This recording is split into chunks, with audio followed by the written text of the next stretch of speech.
ఆంధ్రప్రదేశ్ రాజధాని అమరావతికి చట్టబద్ధత లభించింది. ఇక ఆల్ హ్యాపీస్ అని కూటమి భావించింది. ఇక్కడే ట్విస్ట్ ఇస్తున్నారు వైసీపీ నేతలు. లక్షల కోట్ల అమరావతిలో పెడితే అభివృద్ధి అంతా ఒకే చోట కేంద్రీకృతమైతే ఏపీలో ప్రత్యేక రాష్ట్ర పోరాటం వస్తుందన్నారు మాజీ మంత్రి ధర్మాన ప్రసాదరావు. మరోవైపు అమరావతిపై వైసీపీ కుట్రలు ఇక చెల్లవన్నారు టీడీపీ నేతలు. మావిగనంటే జనం నవ్వుతున్నారన్నారు. నవ్యాంధ్ర నవరాజధానికి నయా సవాళ్లు ఎదురవుతున్నాయి. ఆంధ్రప్రదేశ్కు వచ్చిన అంతంత మాత్రం నిధులను కేవలం అమరావతి అభివృద్ధికే ఖర్చు చేస్తే ఉత్తరాంధ్ర రాయలసీమ పరిస్థితి ఏంటని ప్రశ్నించారు వైసీపీ నేత ధర్మాన ప్రసాదరావు. పట్టుమని ఈనాడు రాష్ట్రానికి లభిస్తున్నటువంటి నిధుల్లో ఒక 10,000 కోట్లు కూడా ఇలాంటి ప్రాంతాలకు ఖర్చు పెట్టలేనటువంటి స్థితి ఉందని, క్యాపిటల్ ఎక్స్పెండిచర్ పెట్టడానికి అవకాశం లేకపోతుందని పదే మీరు చెప్తూ ఇది ఇంకో 40-50 సంవత్సరాలు పడుతుంది అని అంటారు. ఇది అమరావతి, మీరు చెప్పిన అమరావతి ఈ డబ్బంతా పెట్టడానికి ఇంకో 40-50 సంవత్సరాలు, అంటే ఇంకో 40-50 సంవత్సరాలు ఈ శ్రీకాకుళం, విజయనగరం, వెనుకబడిన విశాఖపట్నం, అక్కడ ఉన్నటువంటి రాయలసీమ, చిత్తూరు, అనంతపురం, కర్నూలు, కడప ఈ ప్రాంతాల్లో ఉండేటువంటి బీదలు అలాగే ఎదురు చూడటమేనా?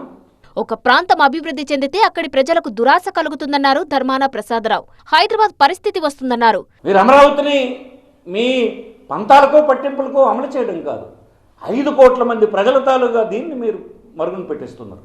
నేను మళ్ళీ చెప్తున్నాను, ఒక ప్రాంతం పూర్తిగా అభివృద్ధి చెందితే ఆ ప్రాంతం మాకే చెందాలి అనేటువంటి దురాశ మళ్ళీ అక్కడ ఉత్పన్నం అవుతుంది.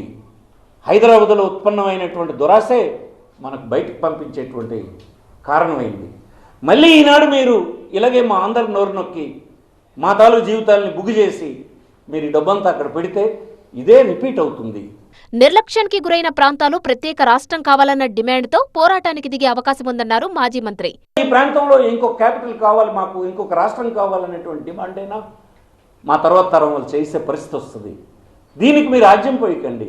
మన పెద్దలు రాజ్యాంగం నిర్మాణం చేసినప్పుడు చెప్పారు, ఇలాంటివి చేయకూడదని చెప్పారు. రాజధాని చట్ట సవరణ కోసం కూడా ఉద్యమాలు జరగొచ్చన్నారాయన.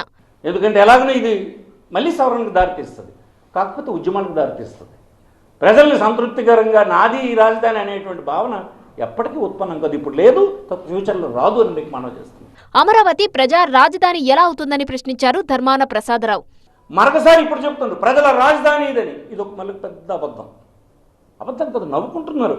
ఇంత అమాయకంగా మీరు ప్రజల్ని ట్రీట్ చేస్తారా అని.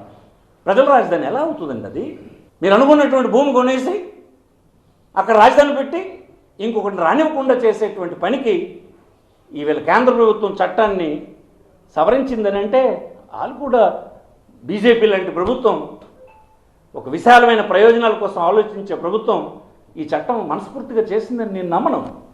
అలాంటి చట్టమై ఉంటే అందరూ ఉండేవారు, దాని గురించి డిస్కస్ చేసేవారు. కేవలం మీరు దిగజారిపోయి అడిగినటువంటి రిక్వెస్ట్ని కన్సిడర్ చేశారని అనుకుంటున్నాం. మరోవైపు వైసీపీ నేతలకు కౌంటర్లు ఇస్తున్నారు కూటమి నేతలు. వైసీపీ వాళ్ళు ఏదైతే క్యాపిటల్ సిటీ వైజాగ్ అన్నారో, మా అభ్యర్థి అక్కడ భరత్ కూటమి అభ్యర్థి వైసీపీ అభ్యర్థి కంటే 5,04,000 మెజార్టీతో గెలిచారు. దాన్ని బట్టి ప్రజలు వైజాగ్లో కూడా మాకు క్యాపిటల్ ఇక్కడ వద్దు అని స్పష్టంగా చెప్పారు. ఆ విషయాన్ని వైసీపీ ఉత్తరాంధ్ర నాయకులు ఏదైతే ఈరోజు అనవసరమైనటువంటి రాద్ధాంతం చేస్తున్నారో దాన్ని ప్రజల తీర్పుని వాళ్ళు గమనించాలి. First point. మావిగనంటే ప్రజలు నవ్వుకుంటున్నారన్నారు టీడీపీ ఎమ్మెల్యే గౌతు శిరీష. అమరావతి ఈరోజు మీ అవసరం లేకుండా కూడా చట్టబద్ధతతో ముందుకొస్తే దాని మీద ఈరోజు కుట్రంత్రాలు చేస్తున్నారు. మిమ్మల్ని అయితే ప్రజలు క్షమించరు.